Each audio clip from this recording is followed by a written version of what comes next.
Hello मैं हूँ रवि और रवि अनऑफिशियल पर आपका वेलकम है। अभी 6 फेज जो है इलेक्शन के वो हो चुके हैं, जिसमें इतनी सारी नाटकबाजी हुई, बीजेपी की तरफ से भी और कांग्रेस की तरफ से भी नाटकबाजी हुई। सब सारी की सारी नाटकबाजी देख ली हमने। और उसके बाद अब लास्ट का जो फेज है ना, ये 57 जो सीट्स का फेज है ये आ चुका है। और ये फेज 1 जून को है और 1 जून के बाद 4 जून को रिजल्ट है वो। तो इस इलेक्शन में इतनी सारी गड़बड़ी हुई है बीजेपी की तरफ से, खासकर बीजेपी की तरफ से हुई है। इतनी सारी मशीनें जो है गड़बड़ी मिली है इतनी सारी मशीनों में। कहीं पे जला दी, कहीं पे जो बटन दबाने के बाद किसी और पार्टी का बटन दबाया और पर्ची निकल ली किसी दूसरी पार्टी की। और कहीं पे सूरत कांड हो गया, इंदौर कांड हो गया, कर्नाटका कांड हो गया, रेवन्ना कांड हो गया। इतना और उधर मतलब बहुत सारे इतने सारे कांड हुए। और उसके बाद अब लास्ट का फेज आया है जिसमें, और इसमें ना प्रधानमंत्री नरेंद्र मोदी का भी रोना धोना आ गया था। पहले रो रहे थे और अब भी थोड़ा बहुत शायद हो सकता है, क्योंकि अभी ना सरकार लगभग जा चुकी है बीजेपी की, लगभग ये लास्ट का फेज बचा है। क्योंकि जो फैक्ट निकल के सामने आए हैं, मतलब जिस हिसाब से चंद्रशेखर आज़ाद जो है वो बोल रहे हैं कि हमने कितनी मेहनत करी है, उस हिसाब से हम बोल रहे हैं कि हम 1 लाख वोट से जीत रहे हैं। इस हिसाब से लास्ट का जो फेज है, और इस फेज में चंडीगढ़ की मेन सीट है और चंडीगढ़ के अलावा ना एक वाराणसी की सीट है, वो भी बहुत ज़्यादा सिग्निफिकेंस जो है रखती है। तो चंडीगढ़ की सीट पर आते हैं हम। मतलब जो चंडीगढ़ जो एक यूनियन टेरिटरी है या फिर एक केंद्र शासित प्रदेश है, तो यहाँ पे एक ही सीट है।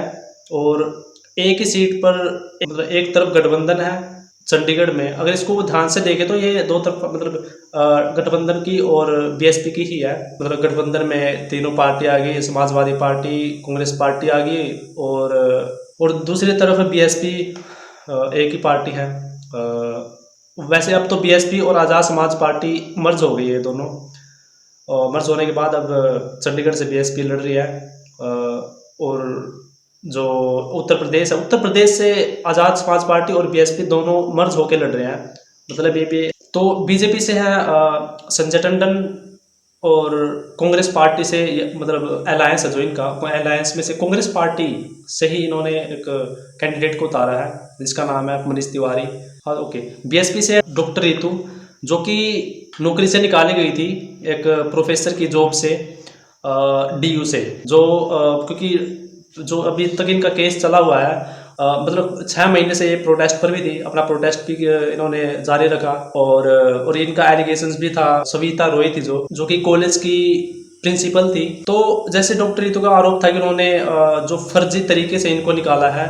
अब तो क्योंकि ये पॉलिटी में आ गई है और बीएसपी की कैंडिडेट है और चंडीगढ़ की जो सीट है उस पर लड़ रही है। तो जब इनकी डिबेट हुई थी, कांग्रेस का उम्मीदवार मनीष तिवारी जो कि गठबंधन से है, मतलब गठबंधन है इनका, तो कांग्रेस के मनीष तिवारी है, और बीएसपी से जो है डॉक्टर रितु है। तो डॉक्टर रितु का जो है क्वेश्चन है कांग्रेस के उम्मीदवार से कि आप, तो ये इनका क्वेश्चन है कि डॉक्टर रितु का कि जो रिजर्वेशन है ना वो आर्थिक बेस पर क्यों होना चाहिए। कि आप कह रहे हैं कि संविधान को बचाना है। सर बहुत अच्छी बात है, संविधान कैसे बचेगा सर? गरीब जनता के लिए तो आपका स्टेटमेंट है कि आरक्षण जो है एससी-बीसी का वो आर्थिक आधार पे होना चाहिए, वो कास्ट क्रीड पे नहीं होना चाहिए। ये बहुत ऐसी चीजें सर। और दूसरा, चंडीगढ़ में तो सर आपकी गठबंधन है कि ठगबंधन है सर, मुझे समझ में। आज संजय टंडन जी के अंदर इतनी हिम्मत है वो डिबेट कर सके, लेकिन आपने चैलेंज किया। मुझे लग रहा है कि एक नेशनल पार्टी के कैंडिडेट को अच्छे खासे तरीके से एक इग्नोर किया जा रहा है। मुझे लगता है कि हम दम रखते हैं, पोटेंशियल रखते हैं, क्योंकि हम काम के बेसिस पे बात करते हैं। सर मुझे ये 3 चीजों का जवाब चाहिए। सबसे पहले तो सर ये जवाब दे दीजिए, जो एससी-बीसी के रिजर्वेशन पे आपने बात कही है कि आर्थिक बेसिस होना चाहिए। देखिए, संविधान में शेड्यूल्ड कास्ट और शेड्यूल्ड ट्राइब्स का जो आरक्षण है वो संविधान ने सुनिश्चित किया। उसके बाद जो ओबीसी का आरक्षण है वो एक ऑफिस मेमोरेंडम 1990 में विश्वनाथ, मैंने आपको इंटरप्ट नहीं किया, 1990 में विश्वनाथ प्रताप सिंह जी की सरकार ने निकाला। उसका संशोधन करके 1991 में जब डॉक्टर नरसिम्हा की सरकार आई, आप तो शायद दिल्ली विश्वविद्यालय में प्रोफेसर भी हैं तो आप जानती होंगी कि उसका अनुमोदन करके टीबी नरसिम्हा जी की सरकार ने उसको निकाला। और उसके बाद वो मामला सुप्रीम कोर्ट में था और 1993 में सुप्रीम कोर्ट ने उसके ऊपर मोहर लगाई और जो ओबीसी का आरक्षण है 27%, उसको अपोज किया। इसके अलावा कई ऐसे प्रदेश हैं हिंदुस्तान में जहां पे जो आरक्षण है वो 49% से ज्यादा है, जैसे तमिलनाडु में आरक्षण ऑलमोस्ट 67% है। तो इसलिए जहां तक आरक्षण का सवाल है और कांग्रेस पार्टी का स्टैंड है, कांग्रेस पार्टी का और बाकी पार्टीज का स्टैंड बिल्कुल क्लियर है। Your stand, sir. My stand is Your stand. my stand is absolutely clear. My stand is the stand of the Indian National Congress and So means Indian National Congress जो है, आप सबको देसी भाषा में समझाना चाहती है, वो संविधान के विरुद्ध काम कर रही है, लेकिन संविधान को बचाने की बात कर रही है। वो आरक्षण के विरुद्ध काम कर रही है कि आरक्षण का बेसिस जो है आर्थिक होना चाहिए, आरक्षण का बेसिस आर्थिक होना चाहिए। कि इनका स्टेटमेंट है, मैं आर्टिकल दिखा देती हूँ। ठीक एक दिन पहले, कुछ दिन पहले, बिल्कुल मोहन भागवत का सर प्लीज लूज कमेंट करना बंद कीजिए। ये लोग, इन लोगों ने हमें देखा अभी, ये लोग गठबंधन की बातें करते हैं, लेकिन एक्चुअली अगर हम ठगबंधन इसको कह रहे हैं तो दर्द हो रहा है, because they have never worked बस्तीज में काम नहीं किया है। तो अभी सिचुएशन ये है कि बहजी पे टिप्पणी करना। तो इनका जो जवाब है ना, वो मतलब इनका घुमा फिरा के जवाब आता है कि सन 1989 फिर 49। तो डॉक्टर रितु का INC यानी इंटरनेशनल कांग्रेस पर आरोप है, जैसे अभी डिबेट कर रहे थे, मतलब जैसे कि डिबेट में ये बोल रही हैं कि इनका आरोप है कि जो INC है ना, कांग्रेस है, वो संविधान के खिलाफ बात करती है, संविधान के खिलाफ काम करती है। और एक जो इनका रिजर्वेशन का जो क्वेश्चन है डॉक्टर रितु का, जो मनीष तिवारी है, इनसे है आर्थिक आधार पर रिजर्वेशन क्यों होना चाहिए, कास्ट के बेस पर ही क्यों नहीं होना चाहिए। क्योंकि अभी ना आर्थिक आधार पर भी है कि इकोनॉमिकल बैकवर्ड सेक्शन का एक सेक्शन है, उसके अंदर ही आर्थिक आधार पर आरक्षण की बात कही गई है, इकोनॉमिकल जो रिजर्वेशन है उसकी बात कही गई है। और एक है SC ST और OBC का आरक्षण, ये कास्ट के बेस पर है। इसमें जिसमें कि 6000 मतलब 6000 के आसपास कास्ट है, इकोनॉमिकली भी बैकवर्ड है और सोशली भी बैकवर्ड है, based upon the number and the facts. जो राम राज्य है ना, राम राज्य यूपी है, उसकी बात उठाते हैं हम। वहाँ पे कितना अजीबोगरीब माहौल है, कास्ट के बेस पर इकोनॉमिकल इशू भी है वहाँ पे। तो दोनों तरह से ना वहाँ पे इशू है, मतलब ऊंच नीच का, दलित और सवर्ण का इशू ये तो है ही। और जो वहाँ पे जो ऊंचे स्थान पर बैठे हैं ना, जो हमारे योगी जी, आदित्यनाथ योगी जी है, जिनका असली नाम अजय सिंह बिष्ट है, जो कि अपने आप को योगी कहते हैं, जिसके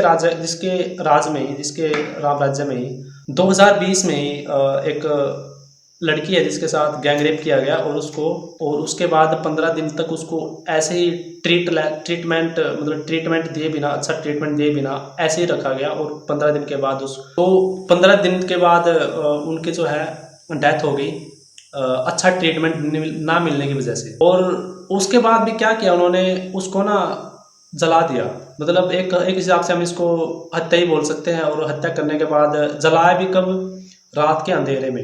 मतलब जब हम बोलते हैं ना कि जलाया है, इसका एक गहरा मतलब होता है। तो जैसे हिंदू रीति रिवाज होता है कि सूरज के ढलने से पहले अंतिम संस्कार कर देना चाहिए, मतलब दिन ढलने के बाद या फिर सूरज ढलने के बाद अंतिम संस्कार होता नहीं है हिंदू धर्म में। तो खासकर वो पहली बात तो उसको रात के अंधेरे में 2 बजे जलाया, अंधेरे में, बिल्कुल धर्म के खिलाफ होकर के। और उसके बाद परिवार के किसी सदस्य ने आग नहीं लगाई, जबरदस्ती किसी और से आग लगवाई गई, जो चिता में आग लगाते हैं, बिल्कुल कानून के खिलाफ भी और धर्म के खिलाफ होकर भी उसको जलाया गया है। और इसके जिम्मेदार योगी जी है, क्योंकि योगी जी ने बात की थी परिवार से। और योगी ने जो प्रधानमंत्री नरेंद्र मोदी है उससे भी बात की थी। ये मतलब नहीं है कि उससे बात की नहीं। विपक्ष के नेता वो भी पहुंच रहे थे गांव में, जिनको पहुंचने नहीं दिया गया था, मिलने नहीं दिया गया था परिवार से। तो इसलिए सबसे बड़ा मुद्दा यही है, कास्ट का ही है, रिजर्वेशन का ही। तो कास्ट आएगी तो रिजर्वेशन आएगी, ताकि वो थोड़ा बढ़ सके, आगे बढ़ने का मौका मिल सके उनको। तो कास्ट के बेस पर रिजर्वेशन इस तरह से। तो मनीष तिवारी है कांग्रेस से, वो है ना अपना पक्ष जो है ना डिफेंड करते हुए बोलते हैं और जवाब देते हुए कहते हैं कि BSP के उम्मीदवार जो है डॉक्टर रितु सिंह, उन्होंने ना अपना राजनीतिक भाषण दिया है।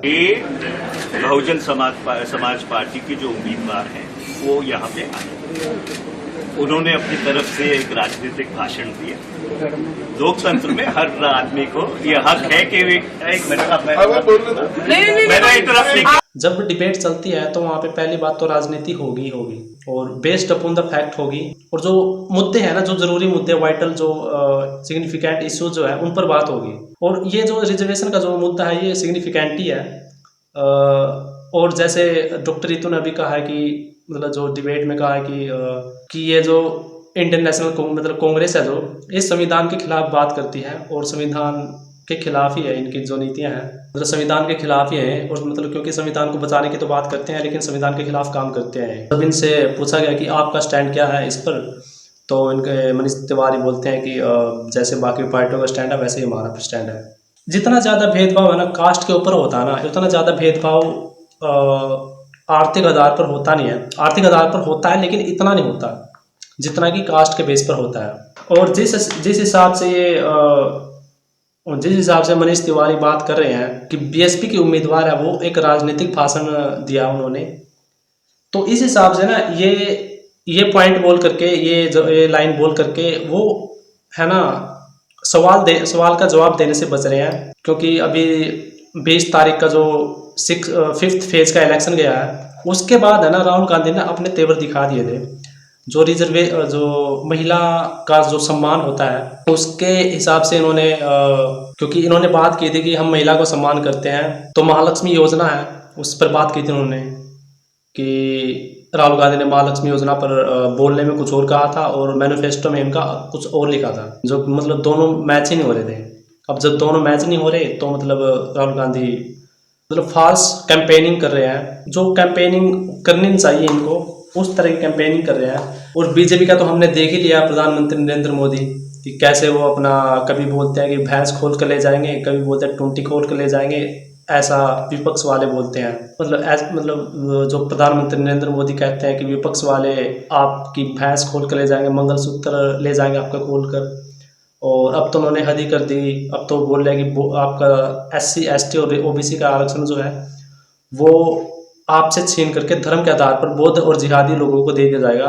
कैंपेन वोट बैंक को खुश करने के लिए SC ST OBC का आरक्षण धर्म के आधार पर आपसे छीन करके वोट जिहाद वालों को देना चाहते हैं।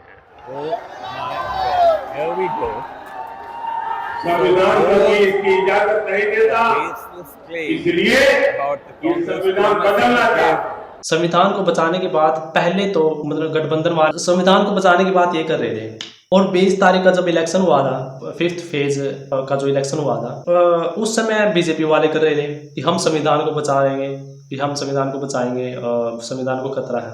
तो इस तरह से ना एक तो PM नरेंद्र मोदी है वो खुद ही संविधान के खिलाफ कानून बना करके संविधान का अपमान कर रहे हैं, और जो डॉक्टर भीमराव अंबेडकर है उसके बारे में इनडायरेक्टली मतलब सामने से बोल नहीं रहे हैं लेकिन इनडायरेक्टली बोल रहे हैं कि वो गलत है।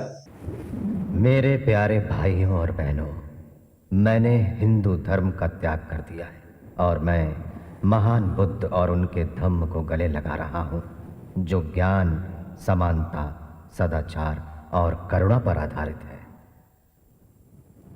सुनो मेरे भाइयों और बहनों, मैं अब हिंदू नहीं हूँ और अछूत भी नहीं हूँ। मैं एक मुक्त मानव, एक आज़ाद इंसान जो इस हानिकारक समाज व्यवस्था का गुलाम नहीं। मतलब बौद्ध तो उन्होंने उनको बोल दिया जो कि किसी दूसरे धर्म से मतलब हिंदू से बोल सकते हैं कि हिंदू से वो बौद्ध में कन्वर्ट हुए हैं, इशारा उनका वहीं पर है। इस तरह से दोनों संविधान के खिलाफ बात कर रहे हैं। और इलेक्टरल बॉन्ड है जो कि एक संविधान के खिलाफ कानून बना था, इलेक्टरल बॉन्ड पर वो मतलब अनकॉन्स्टिट्यूशनल डिक्लेयर कर दिया था, जिसके थ्रू आना इलेक्टरल बॉन्ड के थ्रू।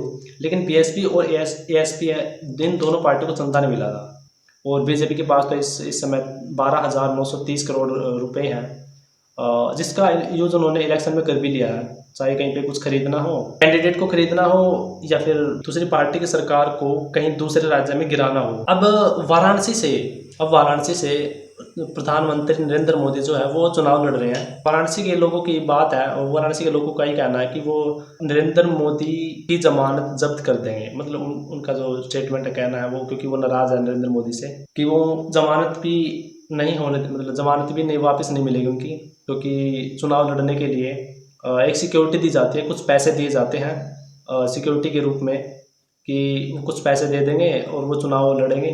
और उनको एक स्पेसिफिक वोट होती है, स्पेसिफिक वोट, कुछ संख्या होती है इस वोट की। अगर वो वोट नहीं मिली तो वो जमानत जो उनकी वो उनको वापस नहीं मिलती, वो पैसा उनको वापस नहीं मिलता। इसी को बोलते हैं कि जमानत रद्द होना, जमानत जब्त होना।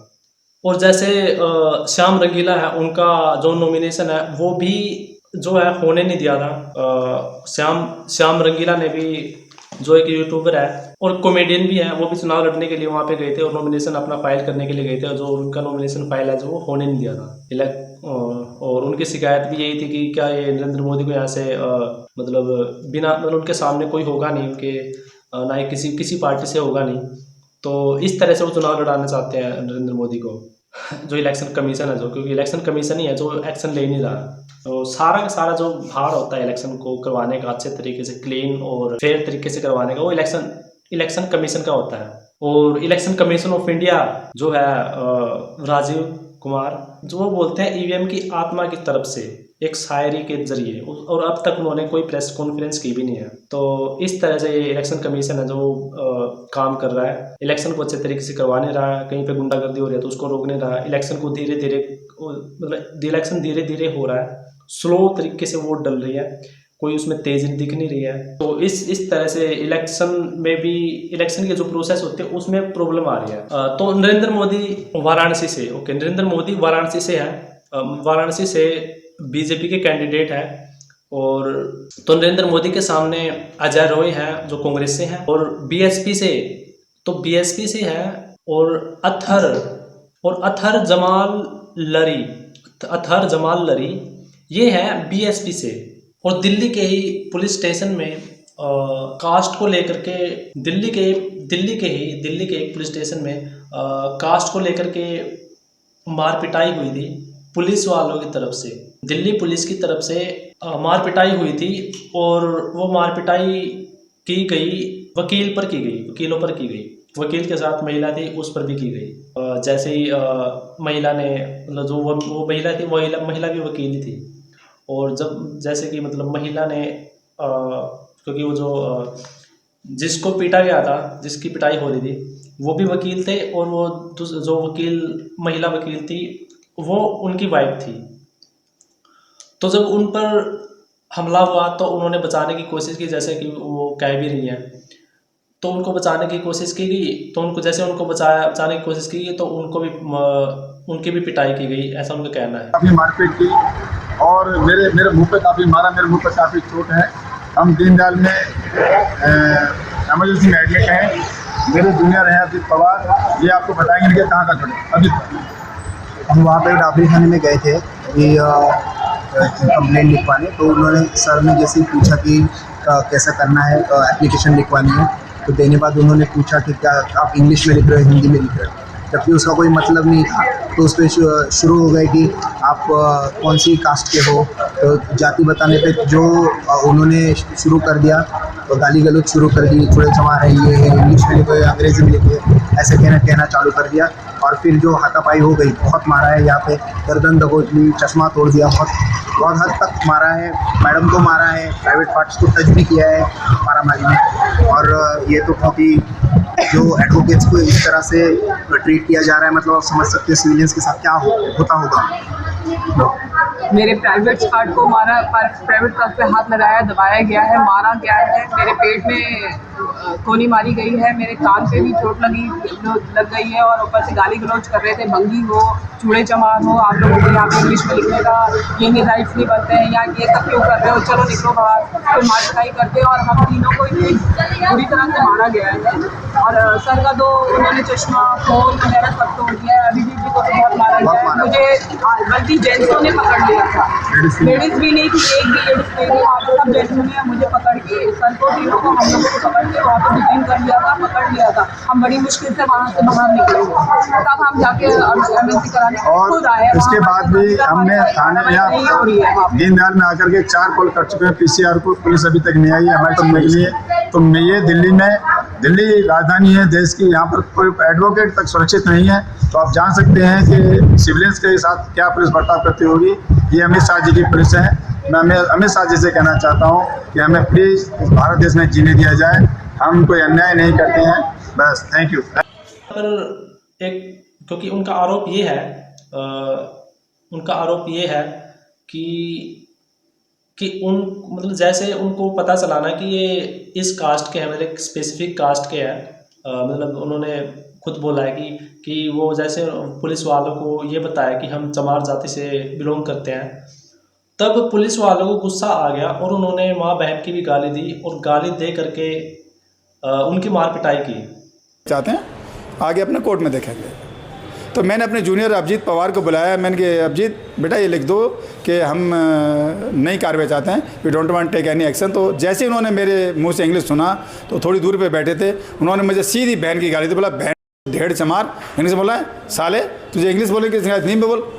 मैंने कहा जनाब गाली क्यों दे रहे हैं, मैंने क्या बोला इसमें, और फिर आपका क्या राइट है, मैं डिक्टेट कर रहा हूँ, मेरे जूनियर से बात कर रहा हूँ, आपसे तो नहीं कर रहा इस बात। और उन्होंने बोला बहन तो नेता बनोगे, साले चमारो, तुम पढ़ गए वकील बनोगे तो नेता बनोगे, तुम ये करोगे। मैं जनाब गाली क्यों दे रहे हैं। इसी बात थोड़ी बहस हुई। इसी बहस के बाद वो सारे पुलिस वाले और इकट्ठे हो गए। उन्होंने मेरे पर मेरे मुंह पे चाटा मार दिया और चाटा मार दिया, मेरे कॉलर पकड़ लिया। कॉलर पकड़ के जैसे ही मेरा जूनियर बीच में बचाने आया और पुलिस वाले जो वहाँ मौजूद थे उन्होंने औरों को बुला लिया। उन्होंने पकड़ के मेरे अभिजीत जूनियर को बहुत मारा। मेरी मैसेज आई, मेरी मैसेज को बुरी तरह से मारा, गाली गंदी गालियाँ दी। हमें बोला कि बहन चो ढेड़ो चमारो सालों को बंद कर दो, इनकी नेतागिरी उतारो, और ये कर रहा है। तो मैंने बोला जनाब फिर गाली दे रहे हैं आप। और मैं जब फ़ोन करने गया अपने फ़ोन से तो मेरे दोनों फ़ोन निकाल के उन्होंने तोड़ दिए, मेरा चश्मा तोड़ दिया मुझे मार के, मेरे यहाँ स्वेलिंग पूरी आ गई। हम बड़ी मुश्किल से वहाँ से थाने से निकल कर बाहर गेट पे आए तो हमने 112 की मेरी मिशन दोबारा 2 कॉल की, कोई पुलिस वाला नहीं आया। फिर मैंने अपने बेटे को बुलाया गाड़ी लेकर के। मैंने बेटा गाड़ी लेके चलो, मेरे मेडिकल कराओ, मेरे बहुत चोट आ गई है और जूनियर के बहुत चोट आ गई है और तुम्हारी माँ के बहुत चोट आ गई है। हम लोग वहाँ दीनदयाल गए। दीनदयाल में जब हमारी एमएससी हुई, एमएससी के बाद भी और एमएससी के चलते भी मेरी मिशन ने 5-6 कॉल वहाँ से भी की, कोई पुलिस वाला हमें पूछने तक नहीं आया। और आज तक किसी पुलिस वाले ने हमसे पूछा नहीं है कि वकील साहब क्या बात हुई क्या बात नहीं, तो किसी ने नहीं पूछा।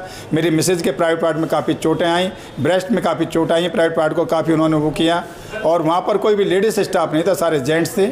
इस प्रकार की घटना हुई। सर जैसे कि जातिवाद की जो समस्या है वो आज से नहीं प्राचीन काल से चलती आ रही है, लेकिन जिस प्रकार से शोषण हो रहा है नीची जातियों का, सर ये प्रशासन से क्या मांग करेंगे आप? प्रशासन से यही मांग करेंगे पत्रकार महोदय कि हमें जीने दिया जाए और हमें न्याय मिले। अगर इस देश में और ख़ासकर देश की जो राजधानी है दिल्ली, उसमें अगर एक वकील सुरक्षित नहीं है तो मुझे नहीं लगता कि आम आदमी सुरक्षित होगा। मुझे ऐसा लगा है, मुझे आज एक सबक मिला है कि इस भारत देश में दलित पैदा होना एक गुनाह है, और गुनाह उसके बाद में ये बहुत बड़ा गुनाह है कि पढ़ लिख जाना, और पढ़ लिख करके इंग्लिश बोलना तो बहुत ही ज़्यादा गुनाह है, जो कि मेरे साथ हुआ, जो मैंने गुनाह किया। और मैं ये कहना चाहता हूँ कि जो गुनाह किया है मैंने इंग्लिश बोलने का, ये गुनाह मैं बार बार करूँगा, चाहे मेरी जान क्यों न चली जाए, और हम न्याय लेकर रहेंगे। उनके साथ मार पिटाई की, और एक महिला है जो महिला को भी मारा पीटा के जैसा उनका आरोप है। तो बात यह है कि रिजर्वेशन मिला हुआ है, कास्ट के बेस पर भी मिला हुआ है, और फाइन मतलब जो इकोनॉमिक है, इकोनॉमी के बेस पर भी मिला हुआ है, और उसके बाद भी इसके बावजूद जो स्पेसिफिक कास्ट से बिलोंग करते हैं उनको मारा पीटा जाता है, उनकी पिटाई की जाती है। बात यह है ना कि समझने की बात है कि रिजर्वेशन मिलने के बाद नौकरी मिल गई, वकील भी बन गए, वकील बनने के बाद उसके बाद जब पता चलता है कि वो स्पेसिफिक कास्ट से है, तब उनकी मार पिटाई की जाती है। तो जब उनको रिजर्वेशन मिलेगा ही नहीं, और जो गरीब है वो गरीब ही रहेंगे, ना ही वो किसी सरकारी पोस्ट पर जाएंगे, और ना ही वो इतने अच्छे तरीके से पढ़ पाएंगे, हायर एजुकेशन है जो वो ले पाएंगे।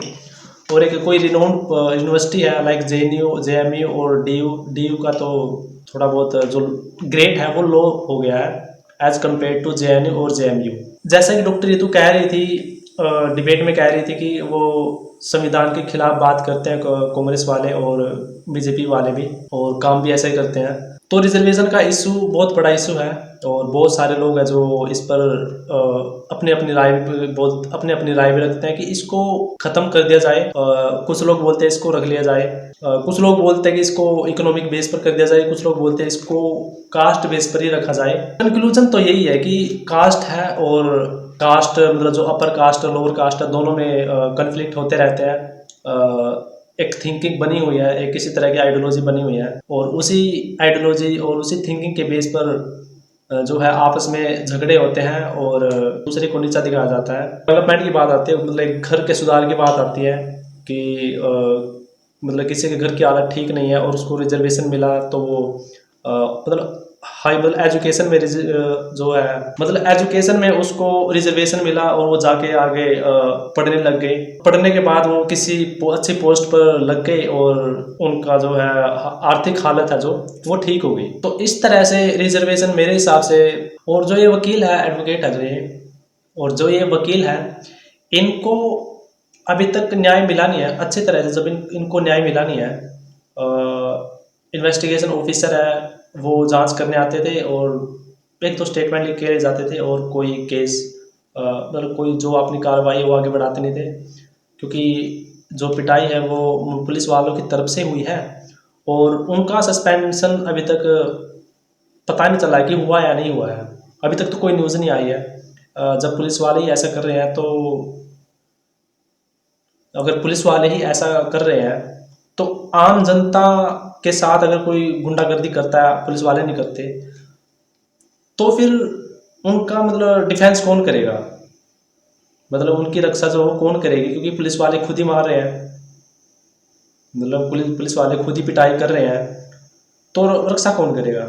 और फिर अमित शाह बोल रहे हैं, मतलब फिर अमित शाह का कहना है कि बहुत सारे इंटरव्यू में कि वो CAA ला करके बाहर से आसपास के जो पड़ोस के देशों से रिलीजियस पीपल्स को लाएंगे, जो एक स्पेसिफिक रिलीजन को छोड़ करके, जो कि मुस्लिम है, उस रिलीजन को छोड़ करके बाकी